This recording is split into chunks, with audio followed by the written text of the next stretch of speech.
விழுப்புரம் மாவட்டம் திண்டிவனம் அருகே சாலையோர பள்ளத்தில் கார் கவிழ்ந்து விபத்து. ஒரே குடும்பத்தைச் சேர்ந்த 3 பேர் உயிரிழப்பு, 5 பேர் படுகாயம். திருவள்ளூர் மாவட்டம் காரைமடை பகுதியைச் சேர்ந்த வெங்கடேசன் என்பவர் தனது தாய், தந்தை, மனைவி, குழந்தைகள் உள்ளிட்ட குடும்பத்தினருடன் தங்களது குலதெய்வ கோயிலான விழுப்புரம் அருகே உள்ள மதுரை வீரன் கோவிலுக்கு வந்து சுவாமி தரிசனம் செய்துவிட்டு கார் மூலம் மீண்டும் சொந்த ஊரான காரைமடைக்கு திரும்பி சென்று கொண்டிருந்தனர். இவர்களது கார் விழுப்புரம் மாவட்டம் திண்டிவனம் அருகே உள்ள ஜாகம்பேட்டை என்ற இடத்தில் வந்து கொண்டிருந்த பொழுது திடீரென குறுக்கே வந்த இருசக்கர வாகனத்தின் மீது மோதாமல் தவிர்க்க காரை திருப்பிய போது எதிர்பாராத விதமாக சாலையோர பள்ளத்தில் கவிழ்ந்து விபத்துக்குள்ளானது. தலைக்குப்புற கவிழ்ந்த காரில் இருந்தவர்கள் இடுபாடுகளில் சிக்கி உயிருக்கு போராடினர்.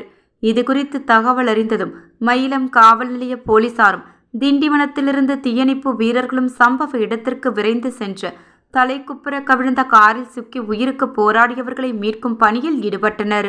அப்பொழுது வெங்கடேசனின் மனைவி கல்பனா, தந்தை கோவிந்தராஜ், தாய் திருப்பாவை உள்ளிட்ட 3 பேர் சம்பவ இடத்திலேயே உயிரிழந்தனர். மேலும் படுகாயமடைந்த வெங்கடேசன், அவரது 2 மகள்கள் மற்றும் உறவினர்கள் உள்ளிட்ட 5 பேர் மீட்கப்பட்டு சிகிச்சைக்காக திண்டிவனம் அரசு மருத்துவமனைக்கு அனுப்பி வைக்கப்பட்டுள்ளனர். இந்த விபத்து குறித்து மயிலம் காவல் நிலைய போலீசார் வழக்கு பதிவு செய்து விசாரணை நடத்தி வருகின்றனர்.